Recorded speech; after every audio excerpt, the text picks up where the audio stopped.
I happened to be working with Olga Zhurchenko and Oleg at the time of his arrest, and we had been working on a film called Rhino, and we just completed the finance, and I'd helped them raise some finance, so I have a personal connection to this situation. However, the European Film Academy, and it's great that we're here for the 30th anniversary with this film, has been supporting and doing what it can to help the situation. And Agnieszka, I know you have been thinking long and hard and been involved in the campaign with the Academy. What are your views on the situation and the case in general?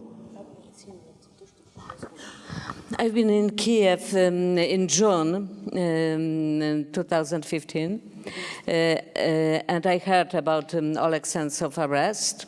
I was talking to many people who knew him from Maidan, and quite immediately it was clear that is purely political provocation, and that this young man was not guilty of the crimes which wasn't yet expressed, but that it was totally wrong, that he was kidnapped from his house in Crimea and transferred to Moscow prison.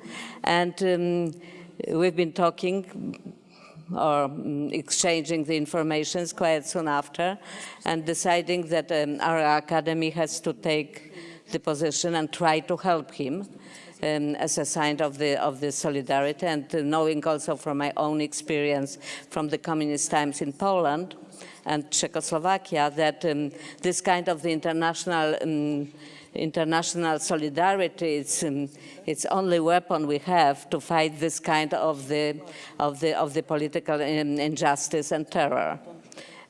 So we started several actions, and knowing that it can help or maybe will not help, that the chances are slim, that the game is played on the highest level of Russian power, and that our influence can be efficient or contra-efficient. But knowing what's going on, you cannot make another choice, I think, that to support the freedom of speech and freedom of expression and pure freedom, citizen freedom of somebody who is wrongly detained and accused of the crimes he didn't commit. So since there, we've been doing what we've been able to do, and trying to help Oleg and show him our solidarity, which I think has some importance for his well-being and for his psychological health. He's a very strong man, very courageous man. I think that during this time when since he was detained, he grew, and I think he's a wonderful human being and talented, promising artist. So I just hope that we shall overcome one day. Thank you, Agnieszka. Thank you. Thank you. I wanted to ask you a question, Askold. How did you come across the subject, and how did you begin your journey with the film, and how did it all come about? I knew Oleg personally. We met 3 years before he was arrested, when he just finished with his first feature film, Gamer, and was going to start with the second one. And we met only once in Moscow when he came for the premiere of Gamer, and then we just were chatting on Facebook. And when Oleg was arrested, it was like a shock, because it's absolutely unbelievable that because yes, you know about some political prisoners, and there are many in Russia, and when it happens to somebody you know personally, it's absolutely different story. And initially, I went to the court just to see Oleg, and for he to see me, that's like waving and something like looking into eyes, and then you feel you are absolutely powerless. You cannot help him. You cannot change the situation, and then I just decided to make the documentary have a chance to tell this story. And I hope that documentary might work like to make somebody from audience familiar with Oleg as me, because when somebody stops to be abstract, when somebody became a real person, then you can feel the problem, feel the situation from inside, and of course I want to attract as much more attention to this problem, to Oleg's case, as possible. And this is why that's great we're here today. Great, thank you. Thank you. Now, I think the documentary has given us a huge amount of retrospective information and information up to a certain point, and it's fabulous that we have here today Natalya Kaplan and Dimitri Dintze, who've been fighting so hard for his release. Natalya, I mean, what news? What can you tell us? How is Oleg? На самом деле новостей практически никаких. Каждый день как день сурка. То есть на самом деле ничего не происходит уже очень и очень длительное время, к сожалению. И если так и будет продолжаться, то это протянется еще 17 лет. Well, actually, there is no news that is coming every day. The days are going by, and it's a very, very long time. And if that continues like that without much happening, this can continue for another 17 years. This is obviously a situation. Is there at any point in the future where you have been promised some information and that we can look forward to getting some kind of background? Ну, решиться это может однозначно только политическим путем. Когда это будет, когда это произойдет, сказать очень-очень сложно. Ну, по крайней мере, те политики, с которыми я общаюсь, в основном говорят, мы работаем над этим. То есть тема затухает потихонечку, это чувствуется, к сожалению. Ну, пока у меня нет никаких оптимистичных прогнозов на ближайшее будущее. Сложно мне быть оптимистом сейчас. Well, the only way that this conflict, this problem can be solved is by political means. When this might happen, this is very difficult to say. At least the politicians I'm speaking to are saying that they are working on it, but they kept doing that for quite some time, and it feels as if the dust is settling at the moment. And so I have no optimistic news to give for the near-term future. And on the family front, how are his kids? Are his children surviving, and is there enough support for the family at the moment? Да, семья Олега в Крыму, 2 детей, мама, там же сестра Олега Сенцова. В принципе, но у них все так более-менее хорошо. Конечно же, они очень скучают по нему, особенно Алина, дочь его. Она совсем-совсем папина. Ей, наверное, тяжелее всех в этой ситуации, ей и маме Олега. Как они справляются, я, честно говоря, боюсь себе представить. Ну, как-то справляются. Да, мама Олега действительно очень боится, что она его просто не дождется. Well, the family, the 2 children, the sister and the mother, they're living on Crimea, and they're getting by. They're all right. Of course, they're longing for Oleg, especially his daughter Alina, who is very disturbed, and I think for her and for Oleg's mom, it's most difficult. They somehow make ends meet, they somehow continue their life, but especially Oleg's mother says she is afraid that she might not live long enough to see her son again.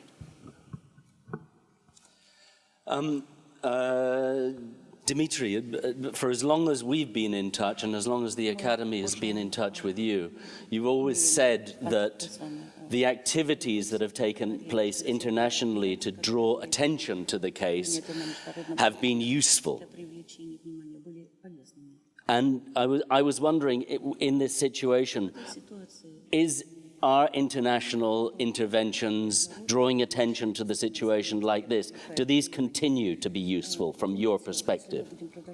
Ну, прежде всего, я бы хотел сказать спасибо за такой прекрасный фильм. Это первое.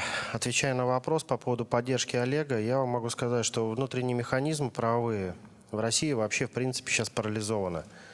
Если в отношении Олега будет какая-либо кампания продолжаться достаточно долгое время, будет не утихать, я думаю, что, так скажем, мертвый груз российского правосудия, так скажем, в виде справедливости, можно было бы каким-либо образом трансформировать в то, чтобы обратили внимание на Олега и начали решать его вопрос на международном уровне.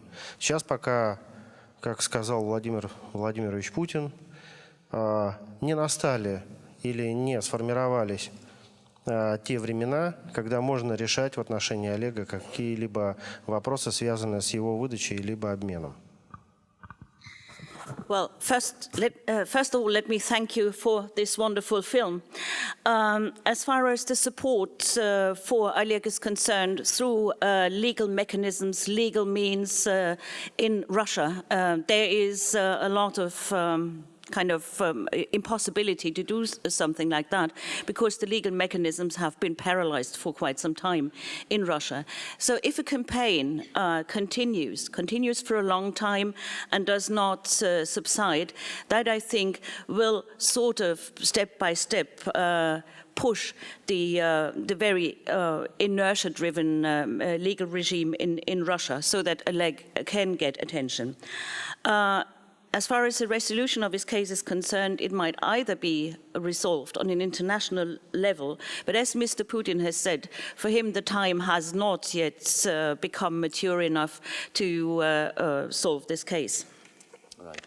I mean, you've had a lot of experience in cases like this. You've defended Pussy Riot and have been on this case for a couple of years now. From a legal perspective, what are the actual next steps internationally and domestically? На международном уровне сейчас предпринимается украинской стороной шаги по согласованию с Министерством иностранных дел и с Министерством юстиции вопросы выдачи Олега либо обмена на иных граждан России, которые находятся на Украине, либо, так скажем, на решение каких-то политических проблем. В настоящее время ни МИД России, ни Министерство юстиции не готовы решать вопрос, связанный с Сенцовым. Они указывают на то, что он гражданин России. Олег по этому поводу говорит, что я не крепостной, чтобы меня принудительно делать гражданином той или иной страны. Но, собственно говоря, эти два министерства, они достаточно стоят на определенной точке зрения, что никаким образом сейчас в отношении Олега не решать вопрос. Этот вопрос, я думаю, может быть решен. Я даже не знаю, в какое время. Сейчас настолько неопределенность и настолько сложная политическая обстановка в России, что вообще ничего прогнозировать невозможно. Конечно, если международные организации не будут ослабевать давление, ну, так скажем, не ослабнет давление со стороны международных организаций, то я думаю, что возможно эту как-то точку сдвинуть с места. Пока что, я еще раз сказал, нет юридических механизмов для решения в положительную сторону в отношении свободы Олега Сенцова. Well, there are efforts underway, undertaken by the Ministry of Foreign Affairs and the Ministry of Justice of the Ukraine. Together they try to try and find a solution either to have Oleg transferred or deported from Russia to the Ukraine. On the other hand, the Russian Ministry of Foreign Affairs and the Russian Ministry of Justice are not willing and ready to do that. They consider Oleg Sentsov to be a Russian citizen, and that is why, as you've heard in the film, Oleg Sentsov says, "I'm not a slave to be made a citizen of another country involuntarily." So when this situation may come to a close, that's very unclear, since the political situation in Russia at the moment is very difficult, it's very complicated, and it's difficult to make any forecasts at all. But I think if the international community continues to support and stand up in his support, then I think we can get things moving step by step. Thank you.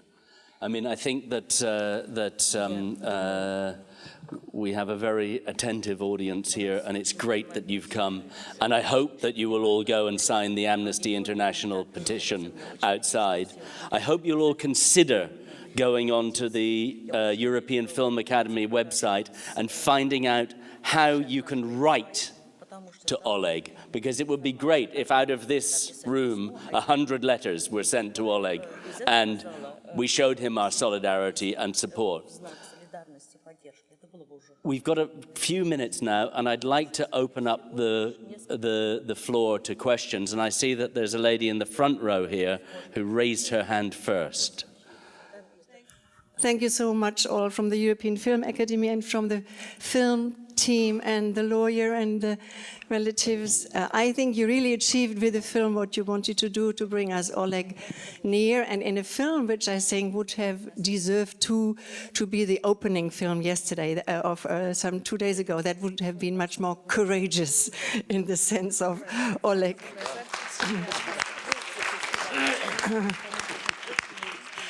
I try to, so I'm in between. I represent an institution because you try to reach institutions like Mr. Erler from the German Parliament. I've been member of the European Parliament, being influenced by Agnieszka, Holland, and other filmmakers who may have been filmmakers for a European history sense. So I went there to go on with that. And so I would propose a screening within the European Parliament. I can help to do it, but we should look for good timing. You see, not just do it, but do it with a good timing. What you will know as filmmakers, you need the timing and the place and the conception. The other proposal is, I think next week, or at least in 10 days, is a so-called Munich Security Conference in Munich. First, Munich is a place of film and art and protest too, but Lavrov at least will come. I do not know if Putin will come, but Lavrov at least will come. And so there should be at least 50, if not 100 people from Munich, and some of your friends from the Film Academy working in Munich. You see vendors and others like Fassbinder. You can make even a sign, Fassbinder calls for freedom of Oleg. And there should stand some people in front of the security, so-called security conference in Munich, because international diplomacy will be there and Russia will try to give a good impression. Let's talk about this afterwards. I'm just going to give this to... Thank you very much. This kind of ideas we certainly need. I wanted to tell that Mike, myself, and Antonia and the board will not give up, but we have our office here, and the people at the office are doing practically all the work, Marion and Pascal and others, and they are open to any kind of the ideas, any kind of the contacts, and they will be doing. I want also to say that Oleg needs us, but we need Oleg. It means his courage and message of his courage is so relevant today, much more relevant than 2 years ago when he was arrested. And we filmmakers and citizens of Europe and Poland, Hungary, Turkey, and United States now, we need this message. It means we own Oleg now. Here. Thank you, Agnieszka. And here, this is another Oleg who, from my distant Russian past, and I haven't seen him for 20 years. It's Oleg Sulkin. Yes. First of all, it's a very strong message, and I hope it will work in the most effective way. My question, or actually there are two questions to Askold. First of all, we all see Alexander Sokurov on the screen, and it looks like he is the lonely voice of a man who confronts Mr. Putin and tries to defend Sentsov. Did you try to approach other prominent Russian intellectuals? Why don't we see them in your film? And the second question is, I'm just curious, why did you black out something in the presentation of the people whom you interview for the film? They're like the names, and then something is blacked out. What is it? Is it a censorship, or you're just afraid of something? Yeah, that's it. Okay, thanks. Of course, we have activity between among cinematographers in Russia, and we had a YouTube campaign with all the statements of film directors, and with many of them are from Russia, and you can see in the film Marina Razbeshkina, just one of them. But you know that I don't know many film directors except Alexander Sokurov, who has such an access to Vladimir Putin. Maybe Nikita Mikhalkov, who will, I think he will never be so brave. So yes, of course, we have many supporters of Oleg Sentsov, and this censorship.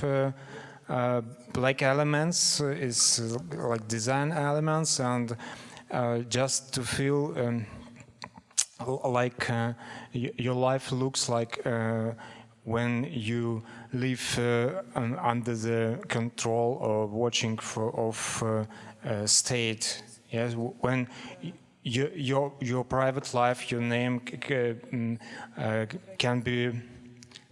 Once became just a part of your case. You don't understand? You two can talk about it afterwards in the foyer, okay? And we've got time. We haven't got time for one more question, but we're going to take one. This is the last question. I'm sorry. Okay, I'm sorry that last question will try to landing your enthusiasm, but this is the reality. My question is why the academy is so involved in the high political question, which not all the times is clear, and what is on the surface is inside. Instead, when the academy and the member itself have a serious problem, for example, yesterday release that showed that European film decreased in box office, but public funding, state funding, increase, and the box office decrease. I think that as for academy, which is, I guess, not political body or committee, will be much important than some deep political question that be anyway resolved on political level and not Absolutely. on level of academy. No, thank you for your question. I think it's a really relevant and a good question. And I think we're an organization which is a group of artists who are together, working together, a group of creative people and people who work in the industry who are working together to try to support European film. But we're not a political organization, but we are an organization that will defend the right of our artists to express themselves in whatever way possible, and to defend the artist when the artist is accused wrongly of acts which clearly did not take place. So this is not actually a political act, it's an act of solidarity, of human solidarity. You could call it a political act if you really wanted to twist it, but actually that's not the case.